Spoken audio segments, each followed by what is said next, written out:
What's happening, everybody? It's Sean, joined by my daughter, Mackenzie, her first time on a full reaction. And today we have the Paul Simon Songbook up for our patron, longtime friend and supporter of the channel, Joseph. Thank you, Joseph. Always appreciate you. If you'd like to support us anyway, check out the Patreon link below. We greatly appreciate it. All right, Mackenzie, you're familiar with a little bit of Simon and Garfunkel, right? I've listened to a couple of their albums. Okay, well, I thought we'd check this one out. I didn't even know this one existed, so kudos to Joseph. This is actually his first studio album. It's only released in the UK in August of '65. Wasn't made available in the US until 1981 with the release of the LP box set Paul Simon Collected Works. And there's a little story behind all of this. In '64, Simon and Garfunkel released their first album Wednesday morning, 3 a.m., and it didn't do well. A lot of people don't know that story, but Paul was touring around, appearing on radio shows in England, and began to get some attention from the British fans. And the 3 a.m. album was not released in Britain until 1968, so they really didn't know a lot about Paul. Some of his other recordings were available. Simon and Garfunkel were once known as Tom and Jerry when they were in high school. So there was 3 of those little singles released there.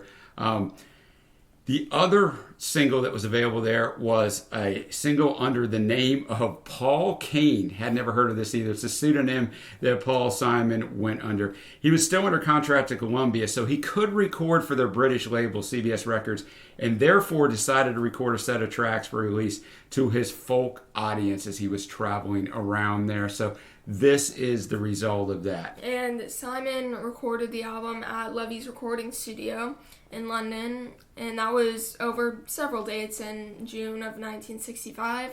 2 of the songs, The Sound of Silence and He Was My Brother, were just re-recordings of songs that they had originally put on Wednesday morning, 3 a.m. And of the remaining songs, all but 2 of them, which were A Church Is Burning and The Side of a Hill, although portions of the latter were included in the canticle portion of Scarborough Fair, and that would be subsequently re-recorded in the studio versions by Simon and Garfunkel. The album was released along with the single I'm a Rock, with the B-side being Leaves at Green. The album cover shows Paul and his then-girlfriend Kathy Chitty, who's going to be popping up on this album. She's going to be subject matter, sitting on the narrow streets of cobblestone in London, the city Simon had at that time adopted as his home. One of the reasons why this album wasn't available in North America until 1981 is because Paul wasn't satisfied with the album. In the liner notes, he says this LP contains 12 of the songs I've written over the past 2 years. There are some here I would not write today. I don't believe in them as I once did. I have included them because they played an important role in the transition. It is discomforting, almost painful to look back over something someone else created and realize that someone else was you. I'm not ashamed of where I've been and what I've thought. It's just not me anymore. It is perfectly clear to me the songs I write today will not be mine tomorrow. I don't regret the loss. Kind of an odd way to try to promote your album, huh? That I don't really care for these songs, but hey, man, why don't you enjoy them? And then later in '65 and early '66, following the success in the U.S. of The Sound of Silence as a single, Simon and Garfunkel, as you've mentioned, Mac, re-recorded several of the songs, released them on their album Sounds of Silence and Parsley, Sage, Rosemary, and Thyme. I'll kind of get into a little bit of the story of how they even got back together. Of course, all the tracks are written by Paul. Before we jump in, the music's not going to be on YouTube. There's a link below if you want to listen to the songs along with us and live out the full reaction with us. If you just want to know what we think, hang around here. Pretty short album. We're going to start out, Mac, with I Am a Rock. Do you remember this song? Yes, I like that song. I like this song a lot, too. Simon and Garfunkel re-recorded it and, of course, included as a final track on that Sounds of Silence, which released in January of '66 when it was released as a single. Thematically, it deals with isolation and emotional detachment. In 1965, this solo acoustic version was also released as a rare A-side single, as I talked about, with The Leaves That Are Green. So it's going to be a little different sound, I think. I don't know how much different, but thanks again, Joseph, and let's dive into this one. Wow, you get reminded, Mackenzie, of like how great of a songwriter Paul Simon is. Like, this song's written in '64 or '65 when we were still writing pretty, besides Dylan, we're still writing pretty simplistic songs. It's about the girl and, oh, I love her and I want to get her back. And, it's all about that. And, it's interesting hearing this because I kept, being familiar with the other version, I kept waiting for it to kick up, the instrumentation, just the acoustic side of it. But it's a very raw song. It's a very sad song. Basically, he's been messed over by somebody, so he's going to isolate himself. And as long as he does that, verse 2, I built my walls a fortress steep and mighty that none may penetrate. I have no need of friendship. Friendship causes pain. It's laughter and it's loving I disdain. So he's going to isolate himself so he can be a rock and no one can ever get to him. What did you think of this? Yeah, it's all about denial. It's, well, if I don't love anybody, if I'm not close to anybody, I can't get hurt. Yeah, so exactly. It's better it didn't happen and I don't get hurt than we have the good memories, but they're drowned out by the bad ones. Yeah, exactly. And it's, it's something that a lot of people do when they have got messed over, but it's not a healthy thing and it doesn't turn out well. But like I said, just such a raw piece of songwriting, especially in 1965. So I enjoyed it. I like the Simon & Garfunkel version better because I know it, but the acoustic version does have a beauty to it because of the rawness of the song. Yeah, I also like the Simon & Garfunkel version better, but, this is something that you don't really hear often where it is just that stripped back. Exactly. And simplistic. It still has a nice little riff to it as well. And now we'll move to the second track, Leaves That Are Green. I only know 2 of the tracks on here really well. I've heard one other song once because it appeared on our Simon & Garfunkel top 10 list. Look for that, of course, when you're done watching this. But he must have thought highly of this, Mac, because it is the B-side of the single. So Leaves That Are Green. Leaves That Are Green. It's probably going to be a broken record, no pun intended, but his songwriting's fantastic. And, I mean, to write a song like this at a very young age, he declares, I was 21 years when I wrote this. I'm 22 now, but I won't be for long. Time hurries on, and that's what the song is about. It's about how quickly time fades, man. The chorus talks all about the leaves are green, they turn to brown, they wither with the wind, they crumble in your hand.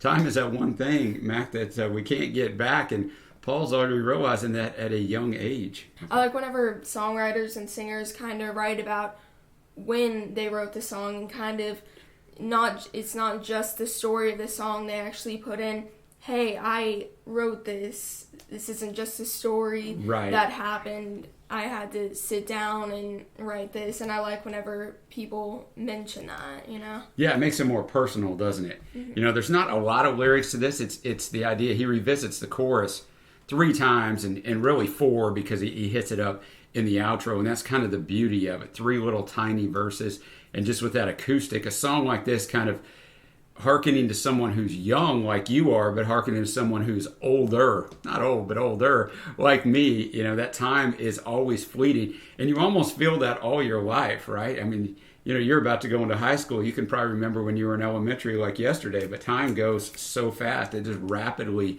flies by. So really enjoyed that one.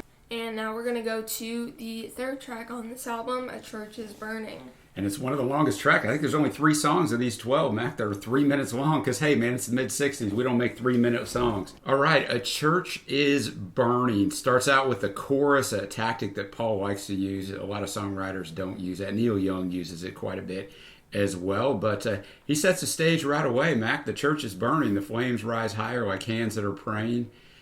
These lyrics, I think, are wrong. I think it says they glow in the sky like hands that are praying. The fire ascends. You can burn down my churches, but I shall be free. So it's 1965. I think he's talking about the Ku Klux Klan. The reason why I think that, verse 1, 3 hooded men through the back roads did creep, torches in their hands while the village lies asleep. Down to the church where just hours before voices were singing and hands were meeting and saying, I won't be a slave anymore. Because of the time and place, I'm assuming this is what he's writing about, but I'm not 100% on that. If you know in the comments below, please let us know. But yeah, I think that would make sense. It's a powerful song. He got in the chorus 4 times, and that last chorus in the song, he really got into it. So told a great story. What'd you think of this one? I like how the guitar was more, it was louder, it was more complex. That's a good yeah, as it got more serious and he really started getting after it more. That's a very good point. His singing was more intense, Yeah. Which, if it's about what we think it is, it's kind of appropriate, right? You got to really be getting after just horrible times in the U.S. during that time. And things have changed somewhat, but not like they should have. You know, the past two songs weren't necessarily happy songs, right. So I wasn't sure how positive this album would be. And I mean, this isn't necessarily a happy song either, but there's still optimism. That's a great point. And the chorus, kind of. So optimism and determination as he's singing it. Really good point. Now we're going to move on to song number 4, April Come She Will. Simon and Garfunkel re-recorded it for The Sounds of Silence, that next album, with Art singing the lead vocals. So at some point it'd be interesting to hear the two sides of this. It's also included on the famous Graduate soundtrack album. Oh, okay. And Paul wrote this whenever he was in England in 1964. And the lyrics use the changing nature of the seasons just kind of as a metaphor for the girls' changing moods. Okay. And his inspiration for the song was a girl that he met and the nursery rhyme that she used to recite, Cuckoo. It's the shortest song on the album. That's interesting inspiration. And Josh Groban actually covered this song all the way in 2020 for his album Harmony. So, as you said, Max, shortest song on here, 1:47. April, She Will Come. Well, the positivity or determination didn't last long, did it? No, I wasn't expecting it. I knew the song was short. I wasn't expecting it to be that few lyrics. I'm curious as to why he didn't include all of the months. I know. I think it would be nice if he did, but maybe he had a reason for that. Maybe it only lasted 5 or 6 months here. He's, April, she will. They're there. May, she will stay. June, she starts to change her tune. July, she's going to fly. August, she must die, she must. I think it's a relationship. In September, he'll remember a love once new is now grown old. So 5-6 months there and Paul was done. So I wonder if this is a true, I don't know if you write something like this unless it's something that probably happened to you. Yeah, in Restless Walks, I don't know if that's just me, but whenever I heard that reminded me of The Sound of Silence. In Restless Dreams, I walk alone. Wow, that's pretty good right there, girl. See, that's why I got her here. She's a little smarter than the old man. I like that. So, perfect setup, Mac, for the next track, which is, of course, The Sound of Silence. And this one was originally written by Paul over several months in 1963 and 64. A studio audition led to Simon and Garfunkel signing a record deal with Columbia, as the original acoustic version of this song was recorded in March 1964 and on, of course, Wednesday morning, 3 a.m. It was a commercial failure. They disbanded. That's what gets Paul to London to go ahead and record this. And Art goes back to college at Columbia. And then the weird story about this, and this happened way back in the day, man, the producer for the album decided to add in more instrumentation. The producers did this back in the day, and he did that to The Sound of Silence, and it became this huge hit. It actually went to number 1 in January of 66. Paul didn't even know this. He's still over in Europe touring, and he picks up a copy of Billboard magazine and sees that his song is at number 1. Can you imagine? He'd be like, wait a minute, what? And Art calls him and says, dude, you got to get back here. We got to record another album. And the rest is history. So if that producer, Tom Wilson, would not have went back and remixed this song, it never would have been anything. Did they keep that producer? They did keep that producer, I do believe. And in 1999, BMI named it as the 18th most performed song of the 20th century, 157 on Rolling Stone's list of the 500 greatest songs of all time.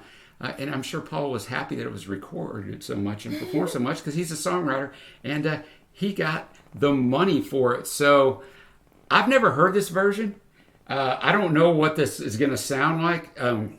There's always the great debate, right? Are you in the acoustic camp of The Sound of Silence, or are you in the electric camp, the remix version? Which camp are you in, Mackenzie? I personally like the electric version more. Oh, man, I was really hoping you'd give the right answer, but you and your brother Trey both think it's the electric version, and you're both wrong, but that's okay. With experience comes wisdom, so maybe we'll turn you with Paul's solo version here, The Sound of Silence. Well, Mackenzie, I am not going to submit this as my witness to the acoustic that I would submit is better than the electric. This is one of the songs, obviously, that had already been recorded and put out. And I don't know if Paul thought, I got to do this a little bit different. He was probably cognizant. I don't want to do it right down the middle. We talked about it like during the reaction a little bit. I asked, he's either tapping his foot. I think that's what it is. Yeah, tapping on his guitar. And it became distracting. I mean, it's kind of cool because it's a behind the scenes look into but a little bit became distracting to me. When he started out the song, I'm not really going to break down the lyrics. I mean, if you're watching this, you probably know this song, very familiar. It's one of my 25 favorite songs of all time, right? So it's very near and dear to my heart. But he starts out almost speaking it at first. The cadence was a little weird, and then that third line, he starts to sing it. But he kind of went in and out of that a little bit. Yeah, I noticed that too. I think maybe it just had to be, I want to make it different than the other version. I don't know, but I didn't really care for it. And like I said, I love the song. So maybe that makes it more difficult for me to care for if I'd never heard the song. So if you're watching this, you've never heard it. I'm curious what you think of it. It's really hard when you've heard a song a bunch. What did you think of it? Well, first of all, I feel like there was a part or a couple little parts that he kind of reminded me of Dylan, like in a couple of his songs. I believe like the first couple lines of the bridge was where I actually really noticed that. Okay, I mean that's probably a good observation. He's going to actually have a little something he throws out at Dylan in a little while. So it's kind of funny that you say that. Did you care for this version? I mean, it was okay. I'm not saying it was horrible. I'm saying it's so the regular acoustic's so near and dear to my heart. So maybe I'm wrong. Yeah. It's not. If I had to listen to an acoustic version, I think it'd depend on my mood because I might listen to this on my own. If it had to be an acoustic version, this one's more not as solemn, not as careful now, depressing. No, so you would prefer this to the acoustic version? I didn't say that. I said if I had to have an acoustic version between this or the Simon and Garfunkel one, the Simon and Garfunkel one, they're singing softer, kind of, just softer, a bit quieter, kind of higher. But on this one, feel like there's more energy, and I know that was purposeful. I like it. So Mackenzie's not throwing shade at this version like I did. I mean, I wouldn't really want to listen to it much on my own. I prefer, the electric version. Well, you and Trey can both be wrong. Yeah. And this is also one of my favorite songs. Okay. That means like top 50 kind of favorite songs. No, that's awesome. I have a lot. I did not know that. That's absolutely phenomenal, man. And some lyrics that I've always just really liked. I don't know if there's really a reason that I've liked this. It might just be kind of the way that they sing it and just like the way it's written is really good. Just like the entirety of verse 4. And the people bowed and prayed to the neon god they made.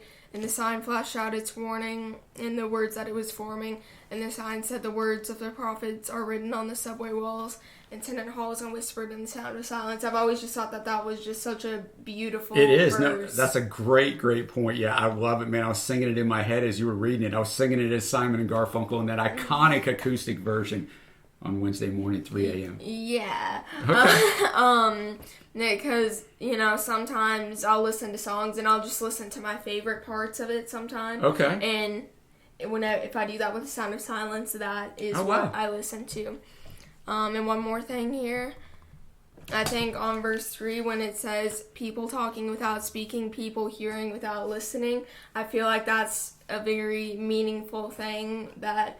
Yeah. Some people will say that in real life, but nobody ever really thinks about that, You're talking, you're just saying, the everyday things. Sometimes it'll just be meaningless, but people will just get in the habit of not actually having conversations that actually mean something. You're right. And people hearing without listening. I've heard people say something like that before.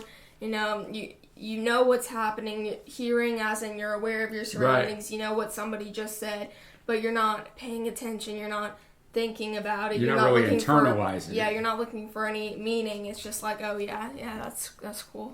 Yeah, I mean, I couldn't say any of this any better myself. I mean, the wisdom, I know I've already said this several, but I mean, for Paul to write this song at such a young age, 63 and 64, wow, man. And a song that an old guy like me at 49 still counts as one of his favorite songs of all time because of the beauty of it. And now we're going to move on to track 6. A Most Peculiar Man. Well, that escalated quickly. Yeah, I skipped ahead when verse 3, I'd already read it. So if you see my reaction when we're actually listening to it, I skipped to verse 4 and saw that second line and went, wow. So I'm curious. I have a little observation about this song. I was wondering if you thought the same thing. Do you see it as a growing of another song? That is not what I now. So I think this is what happens if you have the mentality of I am a rock. You isolate yourself and you're not around anyone, and then you end up all alone. It tells quite the story in 2 minutes and 23 seconds. There's a lot to this. Just basically, he was a most peculiar man, lived by himself, was withdrawn in himself. I think verse 2 is like great songwriting. He was a most peculiar man. He lived all alone within a house, within a room, within himself. And then he never spoke to anyone. And he wasn't friendly and didn't care. So once again, like I am a rock. And then verse 4, Mac, what does that say? I was not expecting. I wasn't either. That. He died last Saturday. He turned on the gas and he went to sleep with the windows closed so he'd never wake up. To his silent world and his tiny room. And Miss Reardon says he has a brother somewhere who should be notified soon. And all the people said, what a shame that he's dead. But then he revisits that one-line chorus. He was a most peculiar man. Once again, powerful sound, right? A really great performance in that. Verse 4, he like kicked up the guitar on when he said he turned on the gas and went to sleep. And then he delivered the other lines really quickly. And the rest of the song is just sang at a slow cadence. And his singing was also very intense at very that part intense too. And I really like songs that tell stories too. So that's something I really liked about that song. Yeah, it drew me in. At first, I'm like, where's he going? Some weird dude? Just a most... And then I'm like, that's where he's going, yeah, huh? because that's what I thought. But then there's some things that you got to take a second to kind of interpret. It said that he wasn't friendly, but then it says he didn't care. So, you're kind of like, well, why wasn't he friendly? Was he just not a good person, or is there kind of a reason? Is he trying to keep people away? Exactly. Does he have a history of somebody a bad experience with somebody that he cared for? Like I am a rock. Yeah, and then eventually you were just alone for so long that you just don't want to be alone anymore. Yeah, no, I think that's great wisdom, But you don't want to go. You think it's kind of too late to go and find somebody else.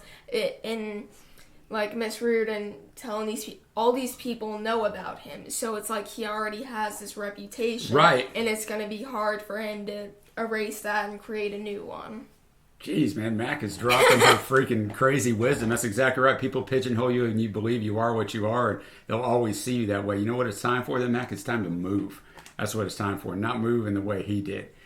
That ends out side A. An interesting way to end out the vinyl, which, as I always talk about on this channel, is oh so important, the sequencing. So that's what we're going to leave them with on side A. So let's hope they flip it over to side B, although I don't know if it's going to get any happier, but it can't get any worse as far as sadness goes, but a great song. Now we're going to move on to He Was My Brother, which... This doesn't sound like it's going to be all cheery. Just going to say, it doesn't sound promising. Well, yeah, we ended side A with death. We start side B with death.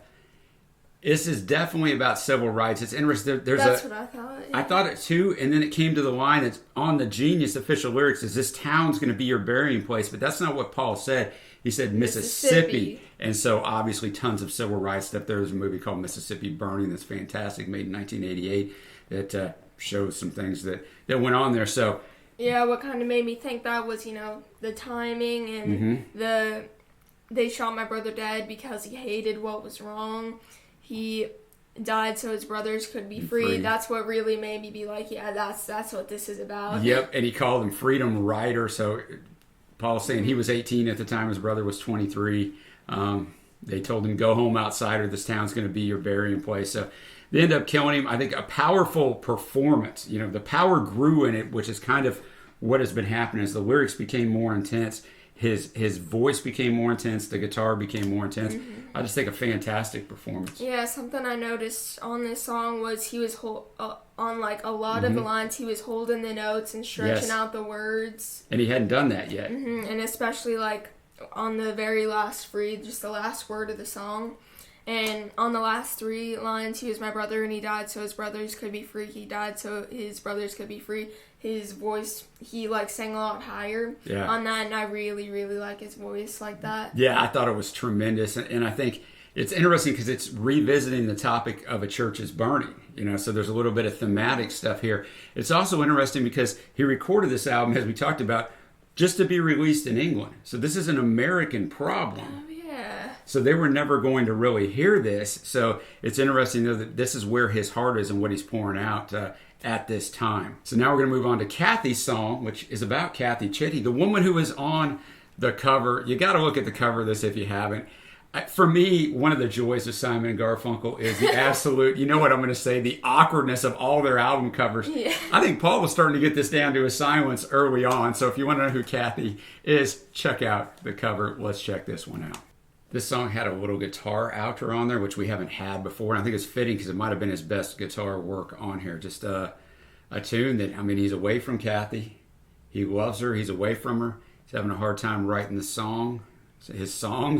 My mind's distracted and diffused. My thoughts are far away. They lie with you when you're asleep and kiss you when you start your day. So, he not only fell in love with England, he fell in love with Kathy, and now he's away from her. So he's writing her a lament. Nice, pretty song. What'd you think of it? Yeah, I thought that my thoughts are many miles away is cool.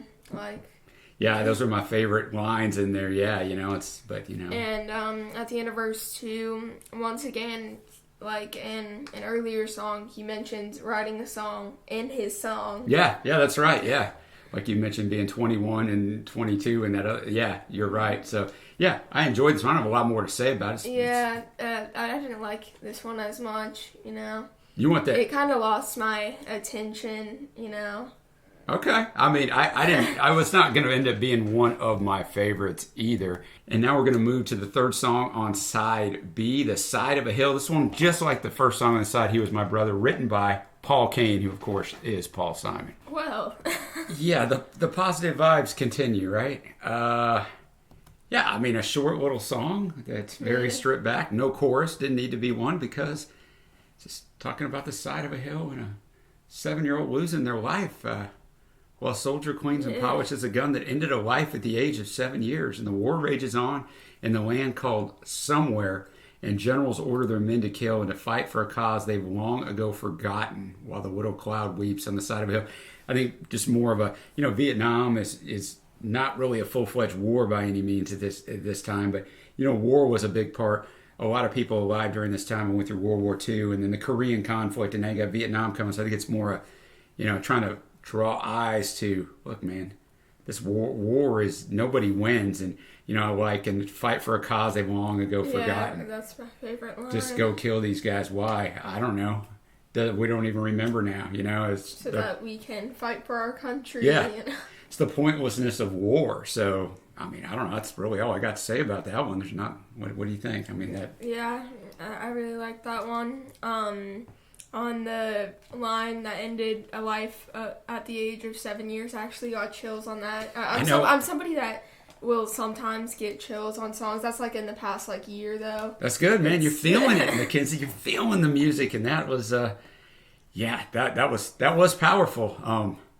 Paul putting on the positive vibes here. We'll see what we can get here. The next song is one I haven't been looking forward to because if you're a regular follower of this channel, it's sometimes Trey and I have a little difficulty with a few of these words. And see, if Trey was here, Mackenzie, I'd say, what do we got up next? But I'm not going to do that to you. I'll try it. Do it. You can't do worse than me. A simple, desultory Philippic, or how I was Robert's McNamara into submission. We'll take that. It was re-recorded by Simon and Garfunkel for the third album, Parsley, Sage, Rosemary, and Thyme, which, once again, just kind of fits with them. That is such an awkward name to an album, with several changes to the lyrics.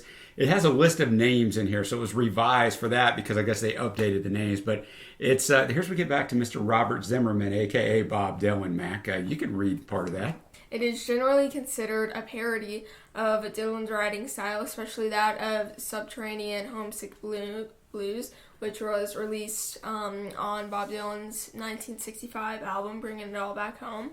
Yeah, we have a review of that up on the channel. And I really you're a fan like that of that. album. Yeah, I thought you were. The original version was subtitled, or How Was Lyndon Johnson into Submission, which is, of course, the president at the time. The subtitle does not appear on the sleeve or the disc label. Desultory means lacking in consistency, disconnected, random, and a philippic is a fiery, damning speech or tirade delivered to condemn a particular political actor. Okay, all right. Let's see how well this one translates to 2021 when we might not know several of these people. Okay, look, obviously it's absolutely like a parody or a mimic of Dylan. We don't know Paul's motives. I don't know if he's doing it as a shot at him or as an honor to him. I don't know, but it is definitely something at Dylan. Yeah, and I'm not going to go over every single line. Some of them I understand. Some of these people I don't know who they are. But he punched out Cassius Clay. Heard the truth from Winnie Bruce, who was a stand-up comedian. All my wealth won't buy me health, so I smoke a pint of tea a day, which was a takeoff on the tea leaves. He's smoking the leaf. He's smoking some of the marijuana. And he Rolling Stone, Beatle, Till I'm Blind, just a bunch. He starts out speaking, so I'm like, is this what we're going to do? But no. And then he talks about he knew a man, his brain so small he couldn't think of nothing at all. He's not the same as you and me. And a lot of people think that's a shot about the age divide, the older people and the younger people. He doesn't dig poetry. He's so hip that when you say Dylan, he thinks you're talking about Dylan Thomas, whoever he is. That man ain't got no culture, but it's all right, ma. It's just something I learned over in England. So absolutely going at a Dylan type song there. I don't have a lot else to say. I mean, I think it's a fun song. It is a fun song, and we haven't had many of those. We've had very good songs. He even threw out Art Garfunkel. He'd been Art Garfunkel. So poor Art's sitting back at Columbia, and he's just getting a shout out where he's song like, wait a minute, what did he say? So, I mean, I like a song that has parts that you can laugh at, which is I think that's very good to be on this album since literally every other song is depressing. I might have put it before song 10. I might have put it a little bit earlier to break up the seriousness of it all. But enjoyed that one. Now we're almost done. We got 2 songs left, Mackenzie. What do we have up? Now next? We have a song that I can actually pronounce all the words on. Yeah. Which is Flowers Never Bend with the Rainfall. Well, I'm going to give a shout out on the last one. You did a good job. Well, kind of back to the melancholy, a beautiful song. I guess things, I mean, how do you take this? Things aren't going real well. And I wasn't entirely sure. Maybe like... Come on, man. I was hoping you had something for Yeah, I was thinking maybe like, things aren't going well, but he might be kind of trying to ignore that. Because it said, so I'll continue to pretend my life will never end and flowers never bend with the rainfall. So I figured maybe, things aren't... And also on verse 2, the mirror on my wall casts an image dark and small, but I'm not sure at all it's my reflection. I am blinded by the light of God and truth and right, and I wander in the night without direction. So I was thinking, he said he's blinded by all that stuff. So maybe he's thinking things are better, things can be better whenever he's kind of just ignoring maybe bad things, perhaps. I think that's what the world wants you to do. How people ask you how you doing, but they don't really want to know how you're doing unless you say good. So I think verse 3 is very well written as well. It's no matter if you're born to play the king or the pawn. So the highest of the highs or the lowest of the lows. For the line is thinly drawn between joy and sorrow. So my fantasy becomes a reality, and I must face what I must be and face, and I must be what I must be and face tomorrow. So character development throughout the song, and just beautifully, like his words, man. He does not waste words. There's nothing just thrown out there to be catchy. That's for sure with Paul. So I enjoyed that one. Mm-hmm. And now we're going to get to the final track on this 12-track album. Earlier, I think I said there's 3 songs that are 3 minutes long. There's actually 4. This last one would be one of them. It's called Patterns. Simon Garfunkel did it on, of course, the parsley, sage, rosemary, and thyme. The lyrics are about how life is a labyrinth maze, following patterns which are, because we are trapped in them, difficult to unravel or control. That's what the research told me. Let's see what we think of this last song. More of a haunting type song, sort of in there. It wasn't quite what I was expecting whenever you said what it was about. Yeah.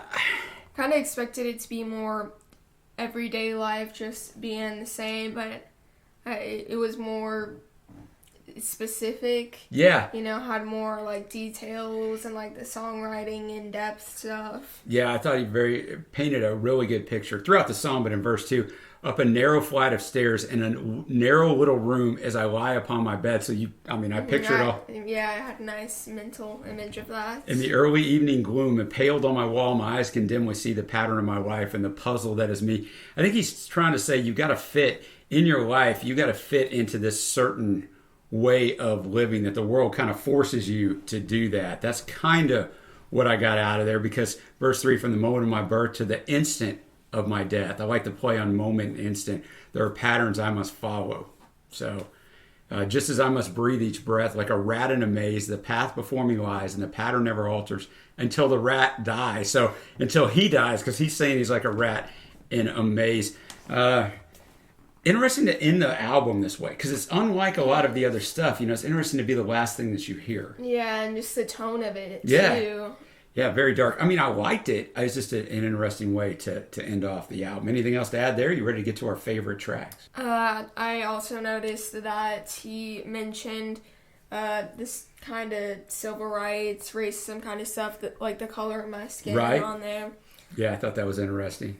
And I also noticed, this doesn't mean anything, but the light from a street lamp, that also reminded me of The Sound of Silence. Yeah, no, that's easy. Him and Simon and Garfunkel is the only time I've ever heard anyone mention a street lamp in his songs. No, that's man, Mackenzie is sharp today. She keep me on my toes, man. She's the MVP of this review. Yeah, but I thought it was a nice change of tone. Yeah, I did too. I liked it. I don't know that I would have ended the album that way, but that's just nitpicking on stuff. So now we get to our favorite tracks. Here's the thing for me on this album. I think this album is incredibly strong. Mm-hmm. Joseph, the patron that brought us to us, told me that he first heard this album when it came out because one of his mom's boyfriends, Alan, was spinning this. And he says he comes back to this album more than any Simon and Garfunkel album because he knew it first. But most of us don't discover it till way later on. I didn't even know it existed till he brought it to me. I've listened to the whole Simon and Garfunkel discography, but I didn't know this existed. So there's not a track on here that I didn't like. I didn't like The Sound of Silence compared to, the OG version, the great one. Yeah, the acoustic one. The only one I would say I didn't necessarily... Kathy's song just bored me. Mac does not like Kathy, man. Kathy Chitty, I don't know if you're still around, but if you are, Mackenzie doesn't care for you or your song. No, yeah, I thought the last bit of the album, it was good. I thought maybe not quite as good, but it's a fantastic album. I'm going to go with I Am a Rock. I'm going to go with Leaves That Are Green. A Church Is Burning. A Most Peculiar Man, and He Was My Brother. I know that's freaking five of the 12 songs, but there's no fast and hard rules here. So what you got? For me, I liked the songs that were my favorite lyrically are different than the songs that were my favorite, just like the way his voice was and the instrumentation. Makes sense. So whenever it comes to like just the way it sounded, his voice and all that, I would say A Church Is Burning. Yep. I Am a Rock. Although I still don't like it as much as the song. No, I don't either. I still think it's pretty good. It's good. A Simple Desolatory Philippic. There you go. I salute you for choosing that and having to say it again. You did a good job on that. And then lyrically, obviously The Sound of Silence takes that. Yeah, it does. I also really like He Was My Brother and A Most Peculiar Man. I like the story on that. Very good. Very good. So now we do this. I don't know that I told you we do this, but here you go. So we rate it on first listen. Now I'm going to tell you what. I was, as I already said, I am highly impressed with this album, and I'm going to be spinning this album again. It's always hard, and you're getting a feel for this, to react to these things, and I've heard it one time. Obviously, we knew a few of these songs, but I mean, to listen to it as a whole and take it all in, especially with a singer-songwriter where every song has a story to it, you kind of got to internalize that. But on first listen, I'm going to be at a sky high, for me, 8.5. I mean, this album, I wasn't really sure what to expect, but like this. I wasn't either. Yeah.